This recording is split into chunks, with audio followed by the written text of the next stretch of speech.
Well, hello and welcome to another night with Nightscape images out here under the brilliant Milky Way. And it's been quite a while. In fact, it's pretty much a month since I've shot any nightscapes, and I've definitely got major withdrawal symptoms. So I've been away on holidays, and I've mentioned that in the last video. Now, speaking of my last video, this is where I was in my last video. I've come back here at night to shoot this old ruined house and all the other stuff that's around this farm here. So I'm really excited to show you my methods, how I go about doing it, and there's quite a bit to get through. So without any further ado, let's get into it. Okay, well, the first thing I'm going to shoot is the front view of the old house, and the reason I want to do that is because it has the Milky Way course stretching beautifully over the top of the roof line. So there's a few challenges, mainly the trees in the background, sort of destroying the line of the roof. There's nothing I can do about that. I mean, the trees are there. So I've just got to do my best. One of the things though that I like to do normally with nightscapes is to try and define the subject as best I can and separate it from the background. In this case, as I mentioned, there's trees there. So what I'm going to try and do is to get, there's three chimneys on top of that roof there. Now, I don't think I can get all three of them away from trees, but if I can get any of them in clear sky, in other words, having the sky and the stars directly behind, that looks better all the time. And so when it comes to the light painting, I'll be able to separate, you know, the foreground and the background, and that's my aim. So now I'll just show you what camera settings I'm going to use for that one. Okay, so as you can see, I've got my Nikon Z6 and the 20mm f1.8 lens, and I'm pretty much going to do a standard setup with this shot. And what I mean by that is I'm going to stack the sky for noise reduction. What do I mean by that? Well, I'm going to take a number of images of exactly the same shot in exactly the same tripod position. So as you can see, the camera is, it's probably about, I don't know, 600mm off the ground, low down angle. Now, I've got the camera on a low angle because I want to get as much of that sky as I possibly can. Because I'm using a 20mm focal length, it's not as wide as what a lot of people may use. For example, people use 14mm, 16mm lenses. So at 20mm, I'm coming in a little bit. But one of the reasons I love this lens is the fact that it has less wide angle distortion than other lenses, for example, the 14s and 16s. And so I like that. I don't like all the angles, especially on buildings like this, to be crooked. So, stacking for noise reduction. So I'm going to shoot 10 images at ISO 6400, and I'm going to shoot those at 15-second shutter speeds.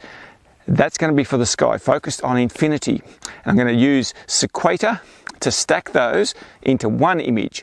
Then, without moving the camera or tripod, I'm going to take a number of foreground images, I'm not sure how many yet, but it'll be at least 5 or 6, and light paint the foreground, which is the trees around, the building itself, and anything else that takes my fancy. Then I'm going to blend all of those together in Photoshop to create one single image. Now I want to make it clear, this is known as blending images. This is not a composite image.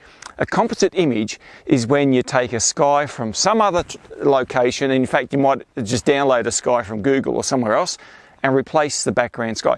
That's not what I'm doing. I'm actually leaving the camera here. I'm taking the sky, I'm taking the building. It's just the reason I'm doing it is to get a higher quality image.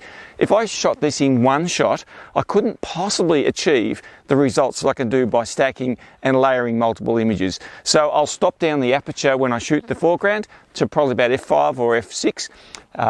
Also lower the ISO to about 400 or 500 ISO, because again, that sharpens up the image and you get great results by doing it that way. So let's just give it a go and see how we go. Okay, so as you may be able to see, I've put my lens warmer on the 20mm f1.8 because it's starting to get pretty cold here. And one of the tricks I found is when you start noticing dew on the top of the lens hood, and by the way, I strongly advise people always to use their lens hood. on lenses when they're shooting nightscapes. For many reasons. In fact, I permanently leave my lens hood on all of my lenses all of the time. Why? Well, firstly, it protects the glass. If there's any bump on the front of the lens, the first thing that's going to be hit is the lens hood. But anyway, a reminder, when you see a bit of moisture forming on that lens hood, it gives you an indication straight away, hang on, let's have a look at that lens.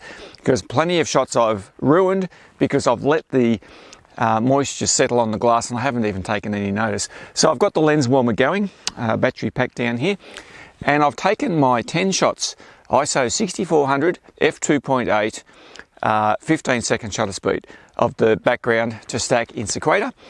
And then I took about 15 images. Now that's more than I probably need, but I took about 15 images of the subject, the foreground, at f5.6, ISO 500, and they were also 15-second shutter speeds. And I just got around and I lit the building from all the different angles. And that's my method, what I call my fine art light painting method. And we'll see how that one comes up.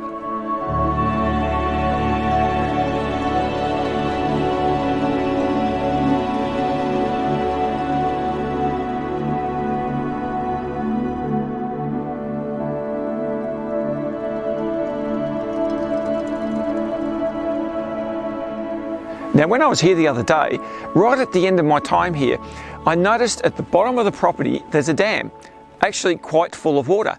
So I didn't have time to put anything on the other video, but today I thought I'd go down there and shoot. And I decided I'd shoot a panorama and get as much of that width of that dam as I could. So I put my camera into portrait orientation, used the same settings as before, f2.8, ISO 6400, 15-second shutter speed. I was still using the same lens and same camera, the 20mm f1.8 lens. I think it looks fantastic. There was a glow coming from behind one of the trees on the dam bank down there, which I wouldn't have no idea during the daylight when I was here that there's going to be a glow, but it must be a town way off in the distance there somewhere. So that one looks great.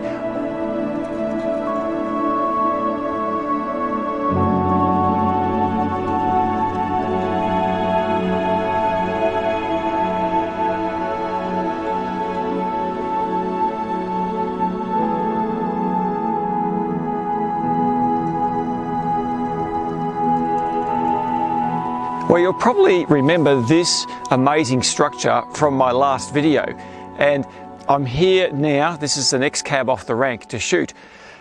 However, it's really hard to shoot this for a number of reasons. It's very long, so to fit it all in I'd have to get way back, but the problem with that is there's a massive tree growing out the back. Now I don't know if you can see it here, I'll show you in a minute. Big tree, and it's right in the way of where the Milky Way core is.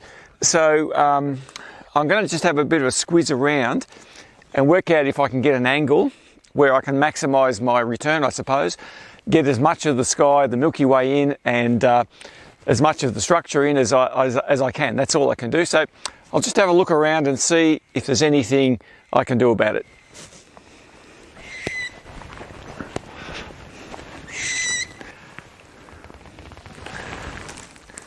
Wow, it's really quite a stunning structure.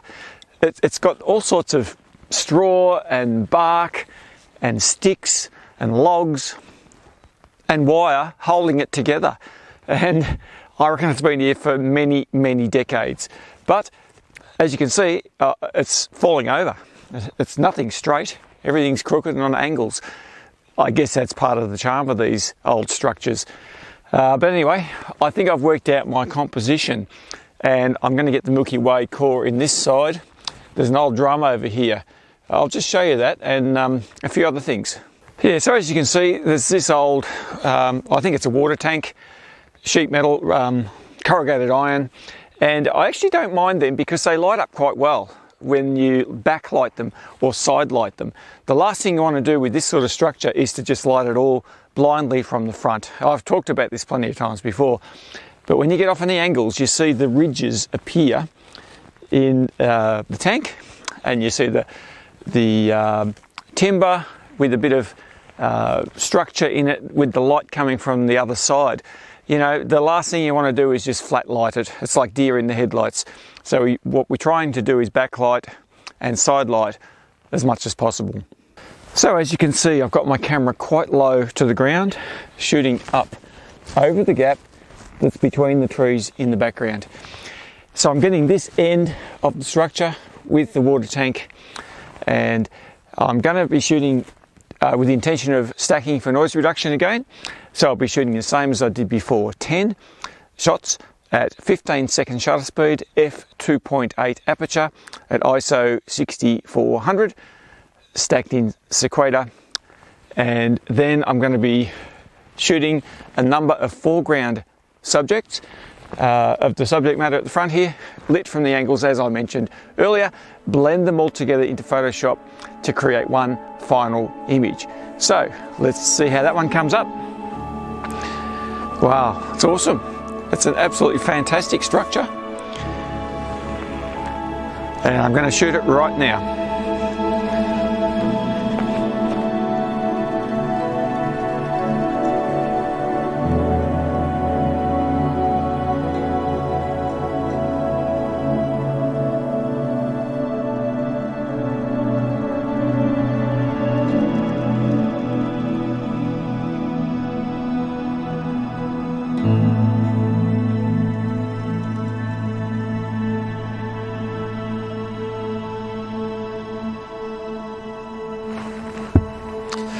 Well, here I am once again sitting on the back ledge of my car, pouring a cup of tea.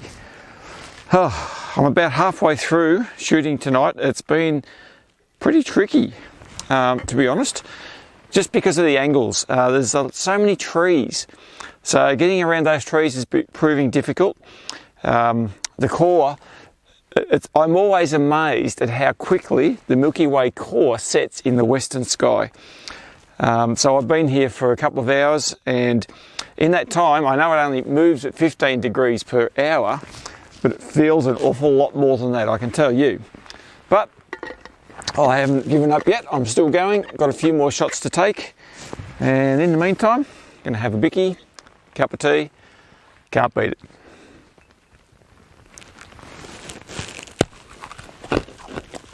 Yes, I do dunk my biscuits.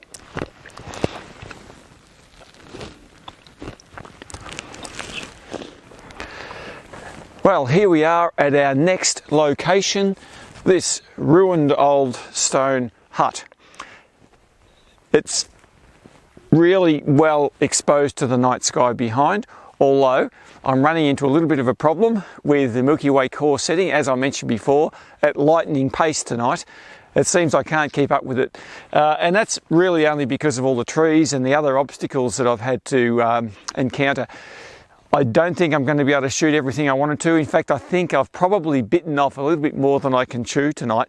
Just too much subject matter here to shoot all in one go. But never mind, I'm going to do this one. So what I intend to do here is pretty much the same as what I've been doing all night. And that is take a number of background shots of the night sky, Milky Way, probably 10 of those at ISO 6400, f2.8, 15-second shutter speed.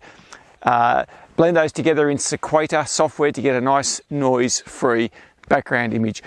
Then I'm going to stop there my aperture to f5.6 tonight, 500 ISO, 15-second shutter speed, walk around and do some light painting on this stone structure.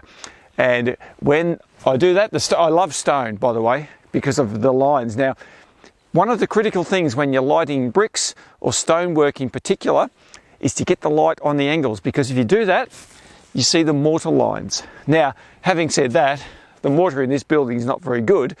It's not the really old bluestone that I really love to shoot, but never mind, it still looks pretty good. And I'll look forward to seeing how that one comes up. So I'll get onto that now, take some shots and see how we go.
Now when I was here the other day, I knew I wanted to shoot this beauty here.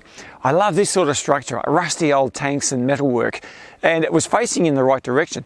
Now, a big problem that I've had tonight is that I've had to rush because that Milky Way core has been setting so quickly, and that's because there's trees back there. So I'm losing a fair bit of space when it gets down towards the horizon. Consequently, I've come here and the core is just about gone. But that hasn't put me off. I'm still shooting this baby because I love this stuff. And I'm going to give it the light painting treatment, and I think it will come up really well. So I'm going to do the same thing as I've done on most of the shots already. I'm going to shoot stacked for the background. I'm going to stop down the aperture to, in this case, f5.6, 15-second shutter speed, and critically on this one especially, and I've done this already on the others too, refocusing and make sure my focus is sharp on the foreground when I shoot the foreground shots. So I've done my 10 background images of the night sky at ISO 6400, f2.8, 15 seconds. So you'll notice there's a pattern here. When I'm shooting the sky and the stars, I always have a wide open aperture, a high ISO, and the reasonable length shutter speed. But when I'm shooting a foreground subjects, like the tank here and like the house down there and everything else, what I'm doing is I'm stopping down the aperture and I'm also lowering the ISO. And the reason I'm doing that is because it makes everything nice and crisp and sharp.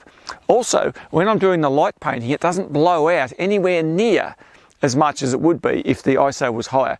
So in essence, I'm holding on to more dynamic range, and that's what gives the images their real buzz, and I love it. And this one, absolutely love how this one's come out.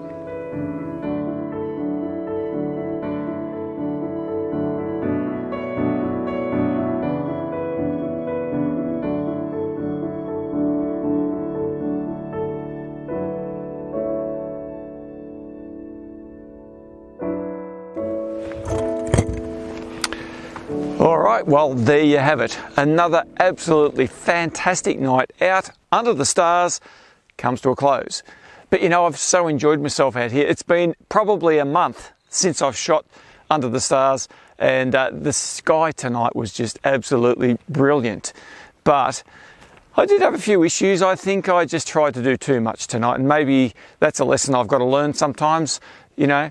Small, sometimes quality is better than quantity. But never mind, I'm hoping that the quality was pretty good anyway from tonight's shoot.